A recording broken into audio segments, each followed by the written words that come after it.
Hi everyone, welcome back to my channel. आज की video में मैं शेयर कर रही हूँ इंग्लिश ग्रामर की बहुत ही इंपॉर्टेंट टॉपिक पैराग्राफ राइटिंग, जो क्लास 4 से शुरू होने के बाद हर क्लास के बच्चों के लिए बहुत ही इंपॉर्टेंट है। तो आज की वीडियो में हम देखेंगे पैराग्राफ राइटिंग होता क्या है, पैराग्राफ्स के कितने पार्ट्स होते हैं और पैराग्राफ राइटिंग करते समय हमें किन बातों को ध्यान में रखना है, इंपॉर्टेंट पॉइंट्स, देन एग्जाम्पल से एक्सप्लेन करूंगी और फिर ढेरों टॉपिक शेयर करने वाली हूं जो आप बच्चे को प्रैक्टिस के लिए दे सकती हैं। तो वीडियो बहुत यूजफुल होने वाला है, इसे अंत तक जरूर देखें। पसंद आए, हेल्पफुल लगे तो एक लाइक से मुझे मोटिवेट करें और चैनल पे नए हैं तो सब्सक्राइब जरूर करें। So first of all, what is paragraph? A paragraph is a series of sentences that are related to a single topic, idea or opinion. यानी सिंपल शब्दों में पैराग्राफ एक ग्रुप ऑफ सेंटेंस होते हैं जो कि एक कॉमन टॉपिक से रिलेटेड होते हैं। सारे सेंटेंस एक कॉमन टॉपिक, आइडिया या ओपिनियन से रिलेटेड होते हैं, उनके आसपास घूमते हैं, उसी पे लिखा हुआ कुछ एक सेंटेंस होता है पैराग्राफ। नाउ पैराग्राफ के पार्ट्स देखते हैं तो इसके 3 पार्ट्स होते हैं। फर्स्ट पार्ट है अ टॉपिक सेंटेंस, यानी जो टॉपिक दिया गया है उसको इंट्रोड्यूस करते हुए फर्स्ट सेंटेंस होगा। देन सेकंड पार्ट है डिटेल्स, यानी सपोर्टिंग लाइंस, ये उसी टॉपिक के बारे में और डिटेल में बताते हैं, लेकिन सारे लाइंस जो हैं वो टॉपिक को ही एक्सप्लेन करेंगे, उसी के बारे में बताएंगे। देन थर्ड पार्ट आता है और कंक्लूजन, पैराग्राफ में लिखे हुए सारे आइडियाज़ को रीस्टेट किया जाता है लास्ट के 1-2 लाइन में, वो हो गया कंक्लूजन। तो इस तरह से इसके 3 पार्ट्स हो गए। टॉपिक सेंटेंस फर्स्ट हो गया, देन बीच में डिटेल्स हो गए और थर्ड में कंक्लूजन। तो इसे समझाने के लिए आप बच्चों को सैंडविच मेथड या बर्गर मेथड भी कह सकती हैं। जैसे एक लेयर हो गया टॉपिक सेंटेंस, दूसरा हो गया कंक्लूजन, और इनके बीच में जो भी हो गए मटेरियल, जैसे सैंडविच बनाते समय 2 ब्रेड होते हैं और उनके बीच में हम स्टफिंग डालते हैं, या बर्गर के लिए हम बीच में भी स्टफिंग डालते हैं 2 बन के बीच में।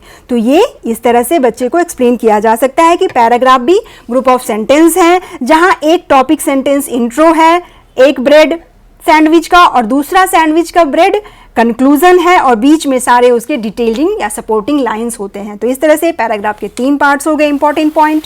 देन अब पैराग्राफ के लिए कुछ इंपॉर्टेंट रूल्स हैं या गोल्डन रूल्स हैं। जैसे first point, indent first line और स्किप अ लाइन। यहाँ क्या बोला जा रहा है कि पैराग्राफ लिखते समय एक लाइन को इंडेंट रखना है। इंडेंट ये होता है मतलब थोड़ा स्पेस छोड़कर पुश करके लिखना है, सेंटेंस को शुरू करना है। देन सभी को स्टार्टिंग पॉइंट से इस तरह से लिखते जाना है। तो ये जो पोर्शन छूट गया, पार्ट छूट गया, यही इंटेंड कहलाता है। इंटेंड फर्स्ट लाइन को हमें थोड़ा स्पेस छोड़कर लिखना है। या स्किप अ लाइन, अगर आप लाइन को स्किप कर रहे हो, point by point her sentence को लिख रहे हो, तो आपको इंटेंड करने की जरूरत नहीं है, स्पेस छोड़ने की जरूरत नहीं है। लेकिन अगर आप सभी पॉइंट्स को एक साथ लिख रहे हो तो आपको फर्स्ट लाइन को इस तरह से पुश करते हुए या इंडेंट करते हुए लिखना है।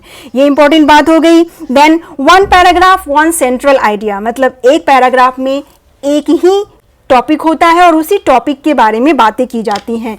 जितनी भी लाइन्स हम लिखेंगे सारे एक ही टॉपिक से रिलेटेड होंगे, उसी के आसपास घूमेंगे, अलग बातें हम यहाँ नहीं लिखेंगे। जैसे अगर हम काऊ पे लिख रहे हैं या माई स्कूल पे लिख रहे हैं तो हम केवल काऊ की बात करेंगे, केवल माई स्कूल की बात करेंगे। Then all other lines directly relate to main line. Again वही बात कहा जा रहा है कि सारे लाइन्स को हमें मेन टॉपिक से ही कनेक्ट करते हुए, लिंक करते हुए लिखना है। देन एनी लेंथ, ये किसी भी लेंथ का हो सकता है, छोटा भी हो सकता है, बड़ा भी हो सकता है। 5-6 लाइन की भी पैराग्राफ हो सकती है, देन 10 लाइन की भी हो सकती है। पर यहाँ बच्चे को याद रखना है कि shorter is better than longer, क्योंकि बड़ा लिखने के चक्कर में मिस्टेक्स हो सकता है। तो एक पॉइंट ये भी आता है कि shorter is better than longer. Next point, flow bridges, means every sentence must have a link to the next sentence. मतलब यहाँ जो सेंटेंस लिखा है वो दूसरे सेंटेंस और तीसरे सेंटेंस सारे एक दूसरे से लिंक्ड अप होनी चाहिए। ऐसा नहीं कि एक काऊ के बारे में बोला जा रहा है तो दूसरा लाइन एलिफेंट के बारे में बोल दिया, अदर एनिमल्स के बारे में, वो नहीं होना चाहिए। सारे लाइंस अगर काऊ पे लिख रहे हैं तो काऊ से रिलेटेड होंगे, अगर माई टीचर पे लिख रहे हैं तो माई टीचर से रिलेटेड होंगे। यही हो गया flow bridges. Then avoid repetition, यहाँ सेंटेंस या वर्ड किसी की भी रिपीटेशन नहीं चलेगी। मतलब एक ही सेंटेंस को आप बार बार नहीं लिख सकते हैं। जैसे he is a intelligent boy और he is a brilliant boy नहीं चलेगा, या तो इंटेलिजेंट लिखो या ब्रिलियंट लिखो, एक ही लिखना है, ना वर्ड को रिपीट करना है ना सेंटेंस को बार बार रिपीट करना है। इसीलिए बोला गया कि shorter is better than longer. Short लिखो पर अच्छा लिखो, क्योंकि लॉन्ग लिखने के चक्कर में रिपीटेशन होगा और मिस्टेक्स होने के चांसेस बढ़ जाते हैं। तो इस तरह से इंपॉर्टेंट पॉइंट्स ध्यान में रखने हैं। अब इसको एक एग्जांपल से देखते हैं। जैसे माय बेस्ट फ्रेंड पे अगर पैराग्राफ राइटिंग करनी है तो फर्स्ट पॉइंट यानी टॉपिक सेंटेंस क्या होगा, my best friend is Neha Singh. First sentence से ही पता चल गया बेस्ट फ्रेंड कौन है, नेहा सिंह, उसकी बातें की जाएगी। तो अब माई बेस्ट फ्रेंड बार बार नहीं लिखेंगे या नेहा सिंह बार बार हम नहीं लिखेंगे, उसकी जगह पे हम प्रोनाउन वर्ड सी यूज करेंगे। अगर ये गर्ल है, बॉय होता तो ही यूज करते simply. Now she is in my class, she is 7 years old, she is a brilliant student, she is tall and has long hair, we play together and share our lunch every day, I am lucky to have my friend। अब ये जो line हो गया I am lucky to have her as a friend, ये हो गया conclusion या closing lines. और इन दोनों के बीच में सारे सेंटेंस क्या हैं, सपोर्टिव डिटेल्स हैं। मतलब इसको सपोर्ट करने के लिए, उसी को एक्सप्लेन करने के लिए उसके डिटेल्स को बताया जा रहा है। तो इसी तरह से अगर माई classroom, my school, my teacher, my father कुछ भी लिखे बच्चा, तो इसी तरह से इसी फॉर्मेट पे उसे लिखना है।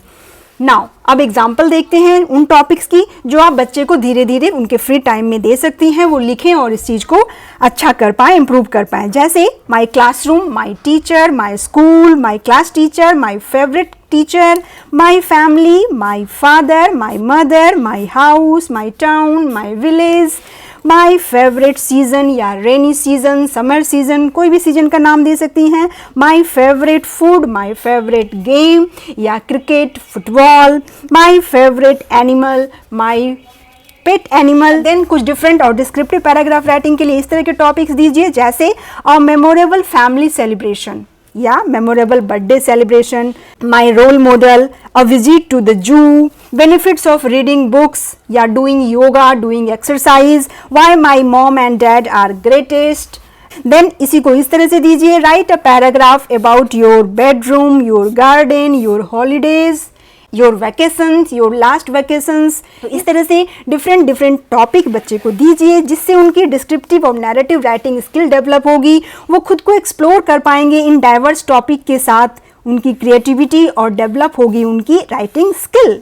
तो ये बहुत ही यूजफुल है उनकी राइटिंग स्किल, उनकी हैंड राइटिंग इंप्रूव करने के लिए। Writing skill, thinking power, imagination, यानी कुल मिलाकर उनकी क्रिएटिविटी बढ़ने वाली है इस तरह के टॉपिक्स की या पैराग्राफ राइटिंग की प्रैक्टिस करवाने के बाद। तो दैट्स ऑल फ्रेंड्स, आज के लिए इतना ही। आई होप ये वीडियो आपके लिए हेल्पफुल होगी। Thanks for watching, bye bye.